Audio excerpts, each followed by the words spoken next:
यूहन्ना रचित सुसमाचार, पवित्र शास्त्र बाइबल में से यूहन्ना रचित सुसमाचार उसका एक अध्याय। यूहन्ना रचित सुसमाचार एक अध्याय। राजेश भाई माइक है तो मुझे थोड़ा पढ़ने में मदद करो। जब मैं बोलता हूँ रेफरेंस पढ़ने के लिए तो जरूर पढ़ना है आपको। जॉन्स गॉस्पेल चैप्टर 1 एक अध्याय में पहला, दूसरा और तीसरा वचन मैं यहाँ से पढ़ रहा हूँ, आप अपने अपने जगह पे पढ़ सकते हैं। आदि में वचन था और वचन परमेश्वर के साथ था और वचन परमेश्वर था। यही आदि में परमेश्वर के साथ था। सब कुछ उसी के द्वारा उत्पन्न हुआ और जो कुछ उत्पन्न हुआ है उसमें से कोई भी वस्तु उसके बिना उत्पन्न न हुई। इसी अध्याय में 14 वचन भी पढ़ेंगे। 14 वचन भी पढ़ेंगे। और वचन देहधारी हुआ और अनुग्रह और सच्चाई से परिपूर्ण होकर हमारे बीच में डेरा किया और हमने उसकी ऐसी महिमा देखी जैसे पिता की एकलौती की महिमा। इसी अध्याय में 18 वचन भी पढ़ेंगे। 18 वचन भी पढ़ेंगे। परमेश्वर को किसी ने कभी नहीं देखा, एकलौता पुत्र जो पिता की गोद में है उसी ने उसे प्रकट किया। प्रार्थना करेंगे। छोटी सी प्रार्थना करता हूं। प्रभु का वचन देने से पहले मैं छोटी सी प्रार्थना करता हूं। महान दयालु स्वर्गीय पिताजी, आपके पवित्र चरणों में आते हैं। आपको हम धन्यवाद देते हैं इन गीतों को गाने के लिए आपने हमको अवसर दिया। प्रभु यीशु, आपके जन्म के लिए, आपके जीवन के लिए, आपके बलिदान के लिए आपको हम बहुत बहुत धन्यवाद देते हैं। दयालु पिताजी, इस समय प्रार्थना करते हैं प्रभु, जो वचन हमने पढ़ा है इस पढ़े हुए वचन के द्वारा सब लोगों को आप आशीष दीजिए। आपके वचन को देने के लिए आप मेरी सहायता कीजिए। अपने आत्मा का अभिषेक दीजिए। शारीरिक कमजोरी के बावजूद भी हे प्रभु आपकी आत्मा की सामर्थ्य से हे प्रभु आप अपने लोगों को आशीष दीजिए। आपके हाथों में देते प्रभु सब लोगों के ध्यान को आपके वचन के ऊपर बना कर रखिए। लोगों का उद्धार कीजिए। उद्धार पाए हुए लोगों को भी हे प्रभु आपके वचन के द्वारा आशीष दीजिए। इस प्रार्थना को प्रभु यीशु मसीह के नाम से आपके चरणों में लाते सुनो स्वीकार कीजिए। आमीन।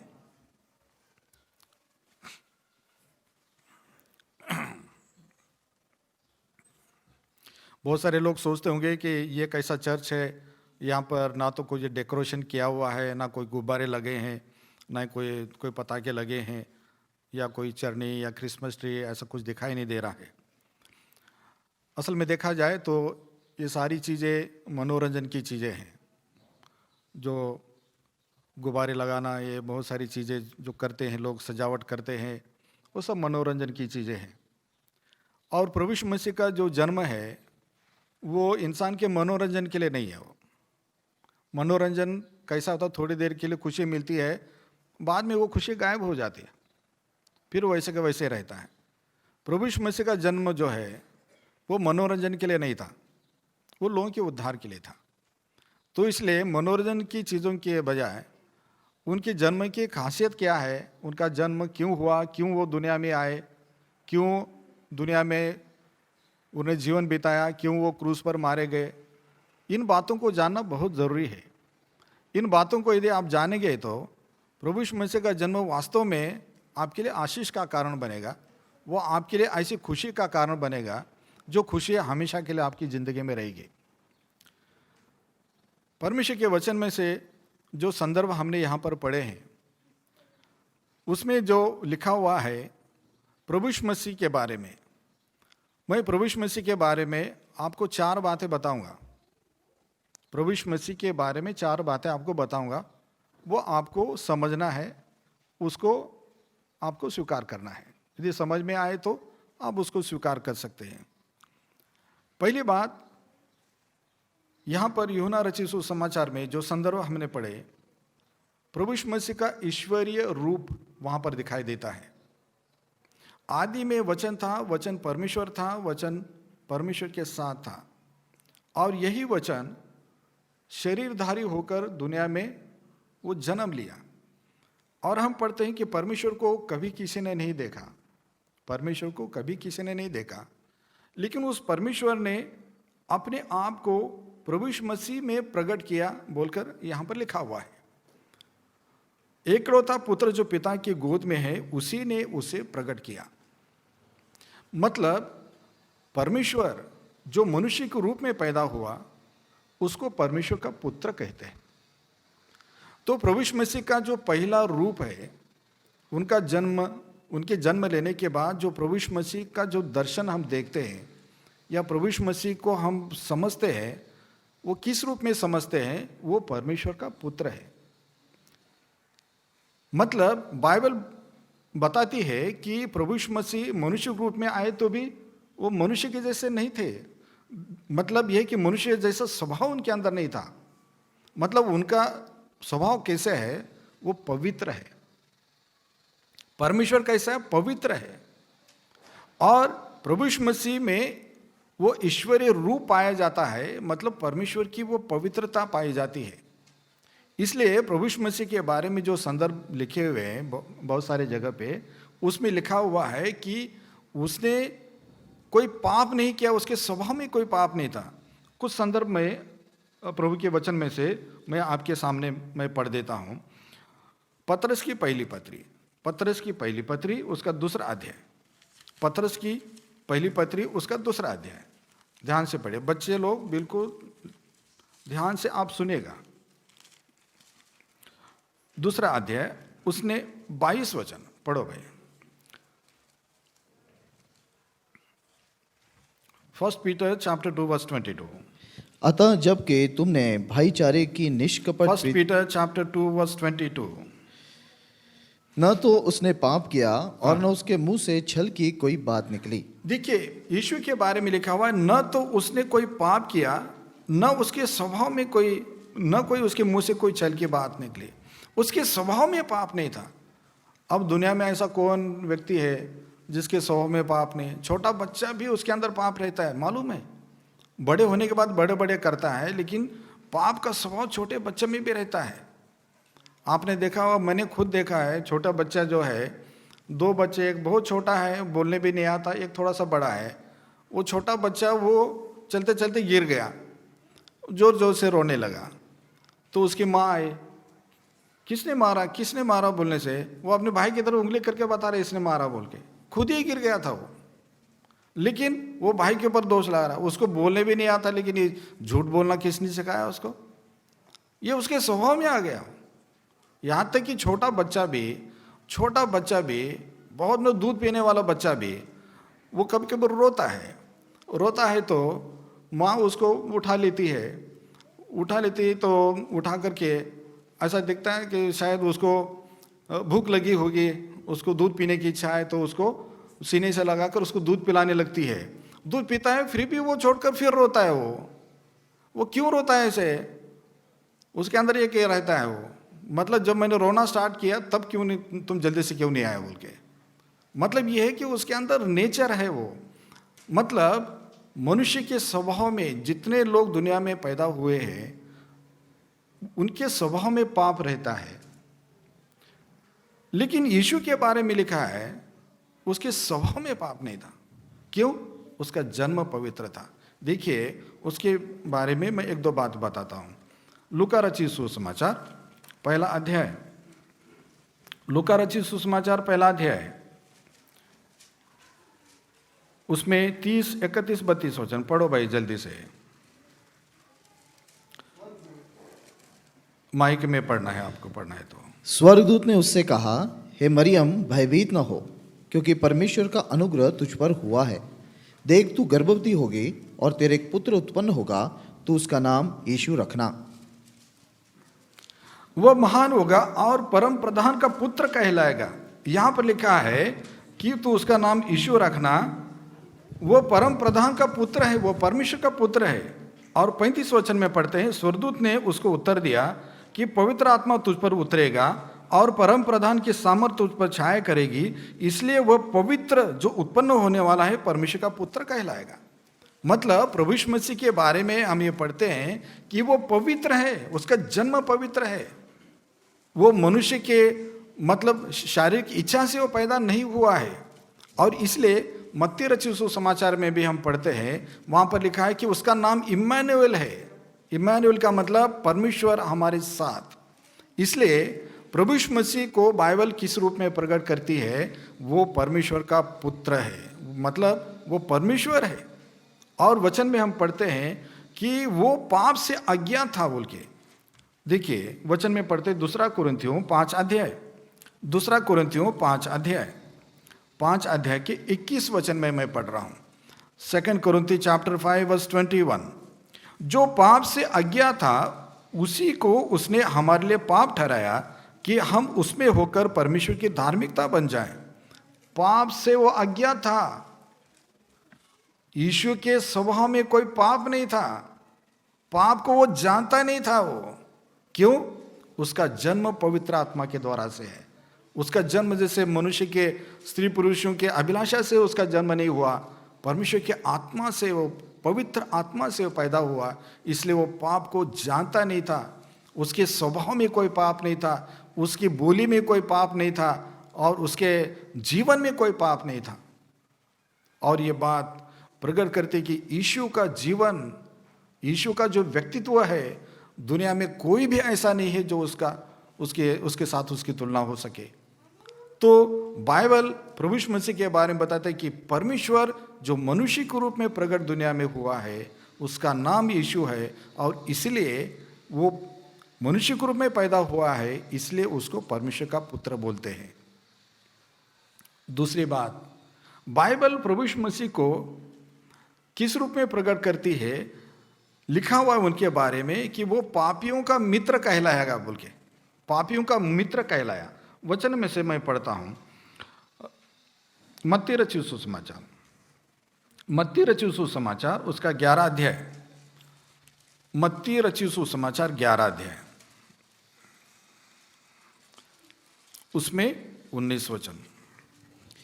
मनुष्य का पुत्र खाता पीता आया और वे कहते हैं, देखो पेटू और पियक्कड़ मनुष्य, महसूल लेने वालों और पापियों का मित्र। देखिए यीशु को यहाँ पर लोग क्या बोल रहे हैं कि वो पापियों का मित्र है बोल के। और एक संदर्भ पढ़ेंगे, लूका रचित सुसमाचार, लूका रचित सुसमाचार, क्षमा कीजिए, मत्ती रचित सुसमाचार 9 अध्याय, मत्ती रचित सुसमाचार 9 अध्याय, उसमें 10 वचन 11 वचन। जब वो घर में भोजन करने के लिए बैठा तो बहुत से महसूल लेने वाले और पापी आकर यीशु और उसके चेलों के साथ खाने बैठे। यह देखकर फरीसियों ने उसके चेलों से कहा, तुम्हारा गुरु महसूल लेने वालों और पापियों के साथ क्यों खाता है? देखिए यहाँ पर यीशु के बारे में एक दूसरा दर्शन हमको दिखाई दे रहा है, और वो दर्शन ये है कि यीशु कौन है? वो पापियों का मित्र है।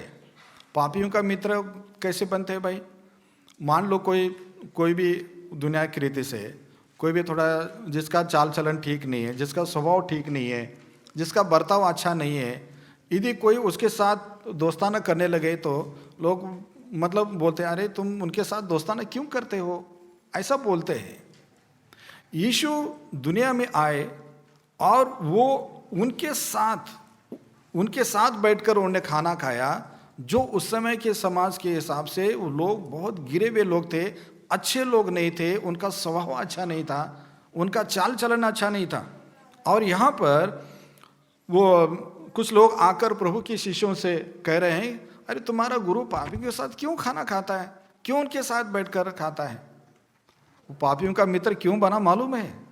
पापियों का मित्र इसलिए बनाया, पापियों का मित्र वो इसलिए बना ताकि पापियों के जीवन को बदल दे।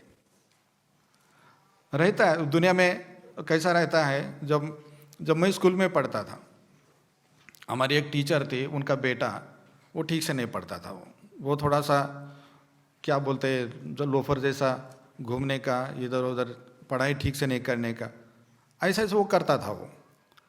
तो वो टीचर मेरे पास आए और बोलती है मुझे कि बेटा मेरे बेटे को भी अपने साथ में रखना, क्योंकि हम थोड़ा पढ़ाई में थोड़ा इंटरेस्ट लेते थे, क्योंकि मेरा बेटा बहुत बिगड़ रहा है बोले। वो टीचर क्यों ऐसा बोल रहे कि उसको मालूम है कि मेरा बेटा यदि अच्छे के साथ संगति करेगा तो मेरा बेटा अच्छा बन सकता है। प्रभु यीशु मसीह इन पापियों के साथ क्यों संगति कर रहे हैं? क्योंकि उनके पाप के जीवन से उनको बदलने के लिए, उनकी जिंदगी बदलने के लिए। एक खराब भी यदि अच्छे लोगों के साथ संगति करने लगे तो वो उसका जीवन बदल जाता है। और प्रभु यीशु मसीह यहाँ पर इन पापियों के बीच में गए और उनके साथ संगति किए, उनके जीवन को बदल दिया। वचन में, बाइबल में एक संदर्भ लिखा है, एक चुंगी लेने वाले का नाम है जिसका नाम जक्कई बोल के, जक्कई उसका नाम है। वो थोड़ा नाटा रहता है वो, और वो इतना बेकार आदमी है। वो चुंगी लेने वाले का मतलब उसका पेशा है, लेकिन लोगों पर बहुत अन्याय करता है, बहुत मतलब ज़्यादा पैसा निकाल लेता है, बहुत अन्याय करता है वो। और सब लोग उससे बहुत नफरत करते हैं, सब लोग उस व्यक्ति से बहुत नफरत करते हैं, क्योंकि अच्छा आदमी नहीं है, पैसा भी लेता होगा, अन्याय भी करता है, गाली गलौज करता है, झगड़ा करता है, और कानून की धमकी दिखाकर लोगों को परेशान करने की कोशिश करता है। ऐसे बहुत सारे लोग रहते हैं, और इस तरह से उसकी ज़िंदगी है। प्रभु यीशु मसीह उसके गांव गए तो उस व्यक्ति के अंदर ये इच्छा हुई कि मैं देखूं यीशु कौन है, कैसा है बोल के, लेकिन वो छोटे कद का है, वो नहीं देख पा रहा था। वो बहुत भीड़ वहाँ पर है, मतलब देखने की कोशिश किया लेकिन नहीं देख पाया वो। तो इसलिए क्या किया, जिस रास्ते से यीशु जाने वाले थे उसी रास्ते में एक पेड़ पड़ता था, वो पेड़ के ऊपर चढ़कर वो देखने लगा वो कि यहाँ से गुजरेंगे तो उनको देखूंगा। और जैसे ही प्रभु यीशु वहाँ से गुजरने लगे तो उसने पेड़ के ऊपर से देखा। उसके देखने से पहले यीशु ने उसको देखा और उसका नाम लेकर पुकारा कि जक्कई तुम नीचे आओ, क्योंकि आज मुझे तुम्हारे घर में आना है। अरे वो तो देखना चाहता था, तो यीशु ने बोल दिया मैं तुम्हारे घर में आऊँगा बोल के। इतना खुश हुआ वो, और वो यीशु को अपने घर लेकर गया। और जितने भीड़ के लोग थे वो सब बोलने लगे, देखो वो तो कितने गलत आदमी के घर में गया, वो तो पापी दुष्ट आदमी है, उसके घर में गया वो रहने के लिए, उसके घर में खाना खाने के लिए।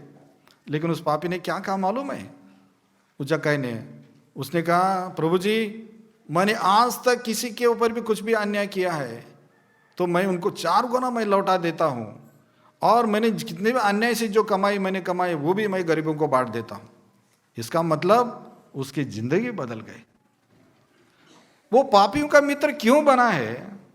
पापियों के जीवन को बदलने के लिए, क्योंकि दोस्त के ऊपर असर पड़ता है। कब बहुत बार ऐसा होता है, दोस्त बच्चे जो रहते हैं अपने मन की बात माता पिता को भी नहीं बताते, लेकिन दोस्तों को बताते हैं, क्योंकि दोस्ताना का असर पड़ता है। और प्रभु यीशु मसीह यहाँ पर पापियों के पास इसलिए गए, उनके साथ इसलिए खाना खाए, उनके साथ इसलिए उन्हें संगति किया ताकि उनकी पाप की जिंदगी को बदल दे। ना केवल जक्कई के बारे में, बल्कि एक और उदाहरण है, एक सामरी स्त्री का एक उदाहरण है बाइबल में। एक ऐसी स्त्री है, वो उसका चाल चलन अच्छा नहीं है, मतलब बहुत बेकार टाइप की औरत है वो। गांव देहातों में तो ऐसे लोगों को तो उनका मुंह भी नहीं देखते हैं वो, क्योंकि वो इतनी गलत औरत है। उसने अपनी ज़िंदगी में, तब तक कि उसकी ज़िंदगी में उसने 5 शादियाँ की है उसने, और 6वीं के साथ रह रही है वो। अब जो औरत ऐसी चाल चलन वाली हो उसको कौन रेस्पेक्ट करेगा? मतलब बहुत ही खराब औरत है वो। और वो जब कुएं के ऊपर पानी भरने के लिए जाती है तो दोपहर के टाइम में जाती है, सुबह के टाइम में जा ही नहीं सकते, क्योंकि सब लोग, औरतें, जवान लड़कियां वहाँ पर रहते, कोई उससे बात नहीं करता, कोई उसका मुंह भी देखना नहीं चाहता। इसलिए ऐसे समय में वो कुएं पर जाती है जब कुएं के ऊपर पानी भरने वाला कोई भी नहीं रहता है। वहां पर प्रभु को मालूम है, प्रभु अंतर्यामी है। और प्रभु क्या किए, प्रभु यीशु वहां पर उस कुएं के ऊपर जाकर बैठ गए पहले ही। अब वो औरत आती है, प्रभु यीशु मसीह तो दूसरे जगह से जा रहे हैं, वो उस गांव से होते हुए, और उतने में वो औरत आई वहां पर। औरत आके उसको देखकर यीशु बोलते हैं कि मुझे पीने के लिए पानी दे दो बोल के। वो स्त्री कहते हैं आप तो कोई बड़े आदमी दिखते हैं और दूसरी जात वाले दिखते हैं, आप मुझसे कैसे पानी मांग रहे हैं? मतलब कोई उससे पानी तक नहीं मांगता था, कोई उसके हाथ का पानी भी नहीं पीता होगा। लेकिन जैसे ही प्रभु यीशु ने उसको पानी मांगा तो मतलब बहुत चकरा गई कि ये कैसा आदमी है जो मुझसे पानी मांग रहा है। फिर बाद में प्रभु यीशु ने एक बात कही उससे, यदि तुम मुझे जानती मैं कौन हूँ तो तुम मुझसे पानी मांगती और मैं तुझे ऐसा इस तरह का मैं पानी तुमको देता, उसको पीने के बाद तुमको प्यास नहीं लगती। वो स्त्री बोलती है कि प्रभु जी ये पानी आपके पास कहाँ से आया? आपके पास तो पानी निकालने के लिए कोई साधन भी नहीं है। तो प्रभु ने कहा कि मैं जो पानी मैं तुमको दूंगा तो वो तुमको हमेशा के लिए तृप्ति मिलेगी। तब वो कहती है कि हमने सुना है कि मसीहा आएगा और वो मसीहा आने के बाद हमारा उद्धार करेगा, ऐसा वो बताती है। तब प्रभु यीशु मसीह कहते हैं उसको, जिस मसीहा की तुम बात कर रहे हो ना, वो मैं हूं। ऐसा बोलने के बाद वो स्त्री इतना खुश हो जाती है और उस खुशी में वो पानी भरने के लिए जो घड़ा लेकर आई थी वो उधर ही छोड़कर एकदम गांव में दौड़ती हुई चली जाती है और अपने घर वालों, अपने आस पड़ोसी गांव के लोगों को बोलती है कि देखो एक मसीहा हमारे गांव में आया हुआ है, क्योंकि उसने मेरी जिंदगी की जो कहानी उसने मुझको बता दी है। क्योंकि प्रभु ने उससे कहा था कि तुमको जीवन का जल चाहिए, जीवन का पानी तुमको चाहिए, तो तुम अपने पति को बुलाकर लेकर आओ। और वो बोलती है कि मेरे पास कोई पति नहीं है। अब वो बता भी नहीं सकती थी कौन सा पति है, क्योंकि 5 तो ऑलरेडी छोड़ चुकी थी, 6वें के साथ इल्ले के लिए रह रही थी वो। तो प्रभु ने कहा कि हाँ मुझे मालूम है तुम 5 पति कर चुके हो और जिसके साथ तुम रह रही हो वो तुम्हारा पति नहीं है। और तुरंत वो अपने पाप के लिए कायल हुए कि सचमुच में मेरी जिंदगी की कहानी इसको कैसे मालूम, ये कोई महान व्यक्ति है। और तब वो प्रभु यीशु मसीह को जान लेती है। उसके गांव वाले लोग भी वहां पर आकर प्रभु यीशु मसीह को मिलते हैं और वो भी जान जाते हैं। कहने का मतलब ये है, वो पापियों का मित्र इसलिए बना ताकि जक्कई जैसे पापियों के जीवन को बदल दे। वो पापियों का मित्र इसलिए बना ताकि ये सामरी स्त्री जैसे एक अनैतिक जीवन जीने वाले, मतलब ऐसी स्त्री की जिंदगी को बदल दे। यीशु कौन है, किस लिए दुनिया में आया? वो पापियों का मित्र बना, वो हमारा मित्र बना इसलिए ताकि हमारी जिंदगी को बदल दे। और यहाँ पर जितने लोग हैं हमारे बेतेल मंडली के लोग, सब लोग गवाही दे सकते हैं कि कैसे प्रभु यीशु ने उनकी जिंदगी को बदल दिया। जो कितने मतलब उल्टे सीधे जिंदगी जीते थे, यीशु जब हमारे जीवन में आता है, जब यीशु जब हमारा मित्र बन जाता है तो वो हमारी जिंदगी को बदल देता है। इसलिए प्रभु यीशु मसीह कौन है? वो परमेश्वर का पुत्र है जिसके स्वभाव में कोई पाप नहीं था। यीशु पापियों का मित्र है जो पापियों के जीवन को वो बदल देता है। यीशु के बारे में तीसरी बात बताता हूं। यीशु कौन है? वो परमेश्वर का मेमना है बोलकर वचन में पढ़ते हैं। यूहन्ना रचित सुसमाचार 1 अध्याय, यूहन्ना रचित सुसमाचार 1 अध्याय, उसमें 9 वचन पढ़ रहा हूं। सच्ची ज्योति जो हर एक मनुष्य को प्रकाशित 29 वचन,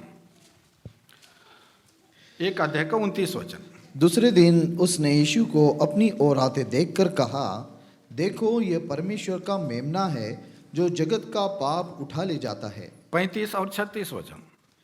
दूसरे दिन फिर यूहन्ना और उसके चेलों में से 2 जन खड़े हुए थे और उसने यीशु पर जो जा रहा था दृष्टि करके कहा, देखो यह परमेश्वर का मेमना है। अब ये यीशु का ये तीसरा दर्शन है। मतलब उसको हम बाइबल में इस तरह से देखते हैं। किस तरह से देख रहे हैं? वो परमेश्वर का मेमना। मेमना मतलब जो जिसको भेड़ बकरियों का बच्चा होता है ना, उसको मेमना बोलते हैं। मतलब ये मनुष्य के पापों का प्रायश्चित करने वाला, वो बलिदान होने वाला मेमना है। बाइबल बताती है कि मनुष्य को पापों की क्षमा चाहिए तो उसके लिए बलिदान का होना बहुत आवश्यक है।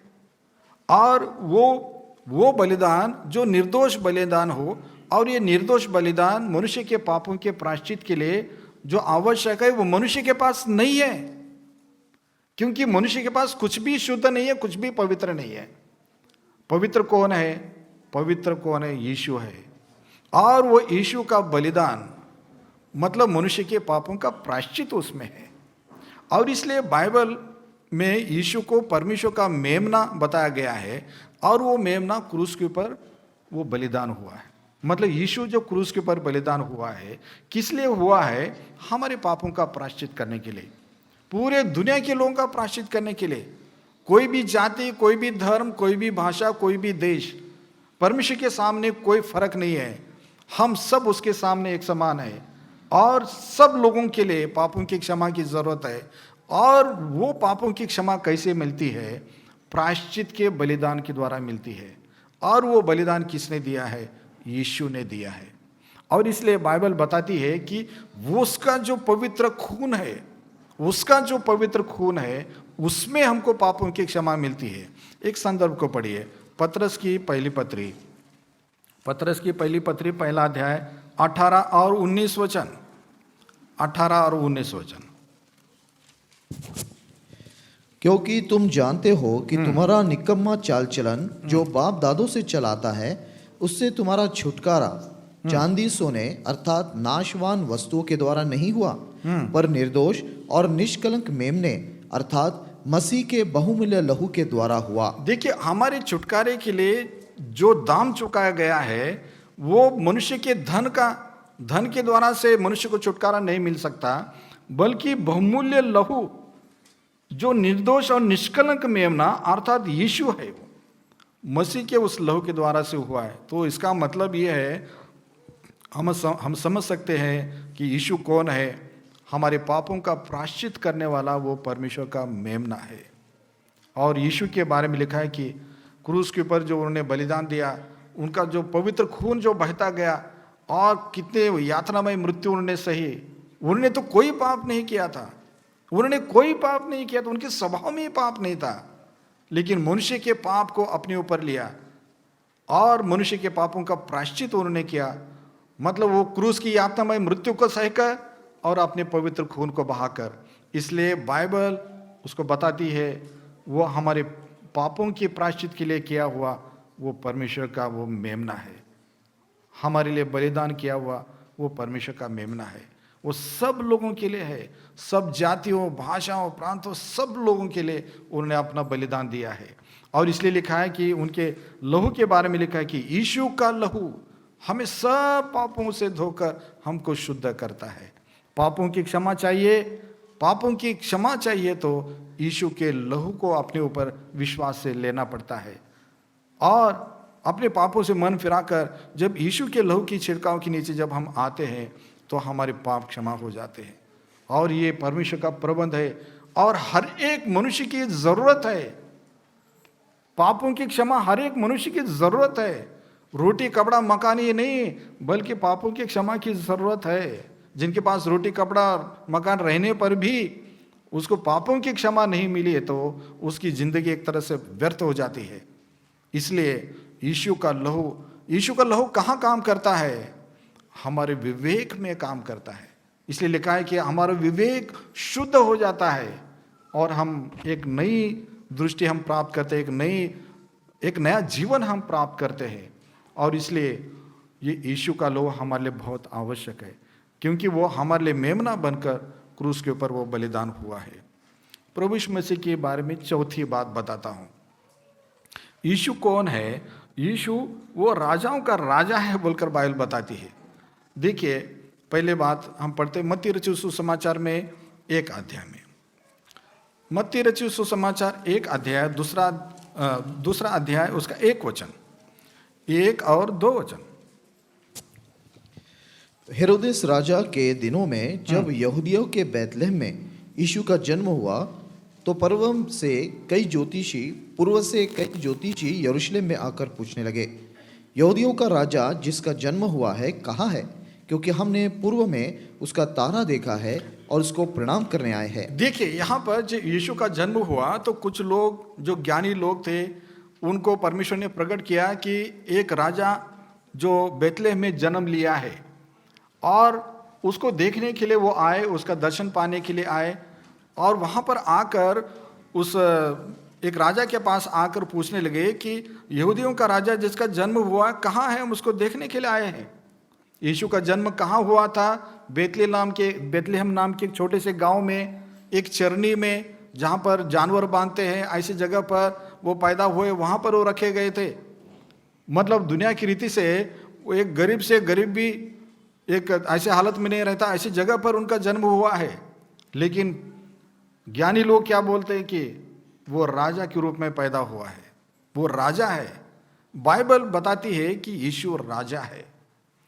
लूका रचित सुसमाचार में जब माँ मरियम को, प्रभु यीशु मसीह की माता को, जब परमेश्वर के दूत ने दर्शन दिया, उनकी शादी होने से पहले ही उनको दर्शन दिया, और कहता है, परमेश्वर का दूत कहता है कि देखो तुमको एक बेटा पैदा होगा, उसका नाम तुम यीशु रखना। और लिखा है कि परमेश्वर उसके पिता दाऊद का सिंहासन उसको देगा। मतलब यह है कि परमेश्वर पहले ही बता रहा है कि एक दाऊद मतलब कौन है, वो राजा है, राजा दाऊद का सिंहासन उसको देगा, मतलब वो राजा बनने वाला है वो। तो प्रभु यीशु मसीह दुनिया में किस रूप में प्रकट हुए? वो राजा के रूप में प्रकट हुए। राजा के रूप में प्रकट हुए मतलब परमेश्वर का एक राज्य है, और उस राज्य में भागीदार कराने के लिए, उस राज्य में हमको मिरास दिलाने के लिए प्रभु यीशु मसीह इस दुनिया में आए। और ये दुनिया का राज्य स्थापित करने के लिए नहीं आए थे, जैसे दुनिया में लोग करते हैं, इसको मारो, उसको मारो, उसको अधिकार में ले लो, उसके अपने वश में करो, खून खराबा करो। इस तरह का राज्य उनको चाहिए नहीं था। वो राज्य, उसका राज्य कैसा है? उसका राज्य अनंत काल का राज्य है, वो स्वर्गीय राज्य है, दुनिया का राज्य नहीं है। इसलिए जब प्रभु यीशु मसीह को क्रूस पर बलिदान होने से पहले जब उनको पिलातुस नाम के उस न्यायाधीश के पास जब लेकर गए, तो वहां पर प्रभु यीशु मसीह ने एक बात कही। यूहन्ना रचित सुसमाचार 18 अध्याय, यूहन्ना रचित सुसमाचार 18 अध्याय और उसमें 36 वचन। यीशु ने उत्तर दिया, मेरा राज्य इस संसार का नहीं। यदि मेरा राज्य इस संसार का होता तो मेरे सेवक लड़ते कि मैं यहूदियों के हाथ सौंपा न जाता। देखिए यीशु ने यहां पर क्या कहा? मेरा राज्य इस संसार का नहीं है। मेरा राज्य इस संसार का होता तो मेरे सेवक लड़ते, मुझे क्रूस पर मरने की जरूरत नहीं पड़ती। मेरा राज्य इस दुनिया का है ही नहीं। मेरा राज्य कौन सा है? परमेश्वर का राज्य। इसलिए बाइबल बताती है कि हे छोटे जून मत डर, क्योंकि तुम्हारे पिता को भाया है कि तुमको राज्य दे। कौन सा राज्य? वो स्वर्गीय राज्य है। मरने के बाद हमको उस स्वर्गीय राज्य में ले जाने के लिए, उस राज्य में हमको भागीदार करने के लिए, उस राज्य में हमको अधिकार देने के लिए प्रभु यीशु मसीह दुनिया में आए, ताकि उनके नाम पर विश्वास करने के द्वारा से, उनको ग्रहण करने के द्वारा से, उनके द्वारा पापों की क्षमा पाने के द्वारा से हम उसके राज्य में जा सकते हैं। और हम पढ़ते हैं कि वो राजा ही नहीं बल्कि वो राजाओं का राजा है। और उसमें प्रकाशित वाक्य की पुस्तक में हम पढ़ते हैं उस संदर्भ को, रेवलेशन, प्रकाशित वाक्य की पुस्तक 19 अध्याय का 16 वचन, 19 अध्याय का 16 वचन। उसके वस्त्र और जांघ पर यह नाम लिखा है, राजाओं का राजा और प्रभुओं का प्रभु, राजाओं का राजा, प्रभुओं का प्रभु। और इसलिए यीशु को हम देखते कितने बड़े बड़े राजाओं ने उसको मान लिया। दुनिया में कितने सारे प्रतिष्ठित लोगों ने यीशु को मान लिया, अपने जीवन का राजा मान लिया। वो कहते हैं कि दुनिया में एक सीजर नाम का एक बहुत बड़ा राजा था, जिसको हम हिंदी में कैसर बोलते हैं। तो जब लोगों ने उसको कैसर जैसे, और दूसरे भी बहुत सारे लोग राजा थे, और एक अलेक्जेंडर बोलकर भी एक राजा था, उसके बारे में जब पूछा उसके राज्य के बारे में, तो उसने बताया कि जब मैं मर जाऊंगा तो लोग मुझे भूल जाएंगे, लेकिन यीशु एक ऐसा राजा है और उसका राज्य का ऐसा है, दुनिया कभी उसको भूलेगी नहीं। तो मतलब यह है कि बड़े बड़े राजाओं ने प्रभु यीशु मसीह पर विश्वास किया और प्रभु यीशु मसीह को अपने जीवन का राजा मान लिया। इसलिए प्रभु चाहता है कि हम लोग यीशु को भी इसी रूप में हम जाने। कैसे? वो परमेश्वर का पुत्र है, वो परमेश्वर है, वो परमेश्वर का पुत्र है। उस मतलब ईश्वरत्व की सारी परिपूर्णता उसके अंदर रहती है। इसलिए हमारा फर्ज है कि हम उसकी आराधना करें। वो पापियों का मित्र है। आप कैसे भी क्यों ना हो, आप यीशु को अपने जीवन में ले लो, यीशु को अपना मित्र बना लो, वो आपके जीवन को बदल देगा। वो उस जैसे जक्कई के जीवन को बदल दिया, वो सामरी स्त्री के कितने वो उसकी मतलब उसका चाल चलन अच्छा नहीं है, उसका स्वभाव अच्छा नहीं है, आदतें अच्छी नहीं है, तो भी प्रभु ने उसको बदल दिया। उसको यहाँ तक वो कैसा पापियों का मित्र है। क्रूस के ऊपर बलिदान होते समय, जान देने से पहले, एक चोर इधर है, एक चोर उधर है, बीच में है, लेकिन एक चोर उसी समय यीशु को देखता है और कहता है कि यीशु मुझे अपनी राज में मुझे याद करो। तो उसके तरफ बोलकर मुंह मोड़कर बोलते हैं उसको कि तू आज मेरे साथ स्वर्ग के राज्य में होगा, स्वर्ग लोक में होगा। मतलब उस समय भी उसकी जिंदगी को बदल दिया उसने। कितना खतरनाक चोर रहता होगा जिसको मौत की सजा मिल रही है, कितना खतरनाक चोर वो रहता होगा, लेकिन मरने से पहले भी प्रभु ने उसकी जिंदगी को बदल दिया। दुनिया में लाखों करोड़ों लोगों की जिंदगी को उसने बदल दिया। ये यीशु पापियों का मित्र है और वो परमेश्वर का मेमना है, आपके पापों का प्रायश्चित करने के लिए आया और बहुत ही दर्दनाक मौत को उसने क्रूस के ऊपर सहा है। किस लिए? आपके पापों का प्रायश्चित हो, आपको पापों की क्षमा मिले और परमेश्वर के क्रोध से आप लोग बचाओ जाओ, इसीलिए। और इतना नहीं, बल्कि वो राजाओं का राजा, प्रभुओं का प्रभु है और उसका राज्य सनातन काल का राज्य है और उसके राज में हमको भागीदार करना, उसके राज में, अनंत काल के उसके राज में रहना, ये उसकी इच्छा है। इसलिए हमें उसके राज में जाना है तो उसके ऊपर विश्वास करना है। इसलिए यहाँ पर बैठे हुए छोटे बड़े सब लोग जिनके भी समझ में आया है, मैं आपको बताता हूँ, यदि आपने समझा है तो प्रभु आपको आशीष दे और आप उसको अपने दिल से स्वीकार करो, दिल से उसके ऊपर विश्वास करो, उससे प्रार्थना करो, उसके वचन को पढ़ो। और इतना नहीं, आपको अच्छा लगता है तो इतवार के दिन आप चर्च में आ सकते हैं, प्रभु का वचन आप सुन सकते हैं। और यदि आपको और कुछ अच्छी तरह से समझना है तो उसके लिए भी हम तैयार हैं, क्योंकि यीशु दुनिया में आपके लिए आया, पूरी दुनिया के लिए आया, मेरे लिए आया, सबके लिए आया। अभी हम प्रार्थना करेंगे। महान दयालु प्रेमी स्वर्गीय पिताजी, आपके पवित्र चरणों में आते हैं, आपको हम धन्यवाद देते हैं प्रभु। आज के दिन में ये बच्चे, बुजुर्ग, भाई लोग, बहनें, ये सब लोग आपके इस भवन में आए, धन्यवाद देते प्रभु। यहाँ से ये सुसमाचार जो सुनाया गया, बहुत बहुत धन्यवाद देते प्रभु यीशु। आपकी इस दुनिया में मनुष्य के रूप में प्रकट होने के लिए आपका वचन बताता है कि आदि में वचन था और वचन ही परमेश्वर था और वचन ही देहधारी हुआ और एकलौते पुत्र के रूप में दुनिया में जन्म लिया। धन्यवाद दे प्रभु यीशु। यद्यपि आप मनुष्य बने तो भी आपके स्वभाव में कोई पाप नहीं था। सचमुच में आप परमेश्वर का प्रतिरूप है, आप स्तुति आराधना के योग्य है। हम आपकी आराधना करते हैं।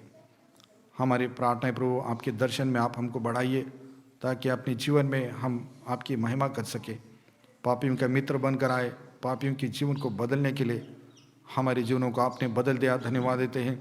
कितने सारे लोग जो यहाँ पर हैं जिन्होंने अभी तक आपको अपना मित्र नहीं बनाया है, हमारी प्रार्थना है प्रभु उनके जीवन में आप आइए प्रभु और उनके जीवन को भी आप बदल दीजिए। आप परमेश्वर का मेमना बनकर आपने हमारे पापों का प्रायश्चित किया, हमारे लिए आप बलिदान हुए, आपको हम धन्यवाद देते हैं। हमारी प्रार्थना है प्रभु, आपने जो हमारे क्षमा के लिए जो महान कार्य किया उसको हम जिंदगी भर उसको हम याद रखें, जिंदगी भर उसके लिए हम आपका धन्यवाद करते रहें। आपके लहू की छिड़काव के नीचे हमको बना कर रखिए। प्रार्थना करते हैं प्रभु, आपके राज्य के लिए सबको तैयार कीजिए। प्रार्थना है प्रभु, आपका राज्य जो अनंत काल का राज्य है, मनुष्य का राज केवल खाना पीना है, लेकिन आपके राज में धार्मिकता और शांति और आनंद है। हमारी प्रार्थना है प्रभु, उस राज्य के लिए सबको तैयार कीजिए। अब तक की सारी भलाइयों के लिए आपको हम बहुत बहुत धन्यवाद देते हैं। इस संगति के लिए आपको हम धन्यवाद देते हैं।